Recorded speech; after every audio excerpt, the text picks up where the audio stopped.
Hi friends, நேற்று வீடியோவில் ஒரு கொஸ்டின் கேட்டிருந்தேன். வரதன் என்ற இயற்பெயரை கொண்டவர் யார்? கமெண்ட்டில் ஆன்சர் பண்ணியிருந்தீங்க. இதோட கரெக்ட் ஆன்சர் வந்து காலமேக புலவர். காலமேக புலவர் அவரோட இயற்பெயர் பார்த்தீங்கன்னா வரதன். பிறந்த ஊர் வந்து நந்தி கிராமம். இவர் வந்து கார்மேகம் போல கவிதை பொழியும் ஆற்றல் பெற்றதால் இவருக்கு வந்து கார்மேக புலவர் அப்படின்ற பேர் வந்துச்சு. நெக்ஸ்ட் ஒட்டக்கூத்தரோட இயற்பெயர் பார்த்தீங்கன்னா கூத்தர். இவருக்கு வந்து கவி சக்கரவர்த்தி, கவி ராட்சசன், காலக்கவி அப்படிங்கிற சிறப்பு பெயர்களும் உண்டு. நெக்ஸ்ட் நல்லாதனார், இவரோட இயற்பெயர் வந்து ஆதனார். கிபி 2ஆம் நூற்றாண்டில் வாழ்ந்தவர்.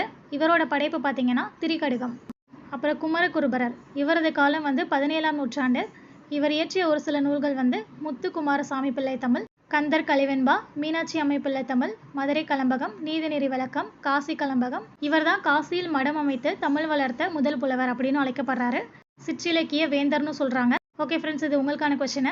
மரமும் பழைய குடையும் ஆசிரியர் யார்? உங்கள் ஆன்சரை கமெண்ட் பண்ணுங்கள். எக்ஸ்பிளனேஷனோட நெக்ஸ்ட் வீடியோவில் பார்க்கலாம். தேங்க்யூ.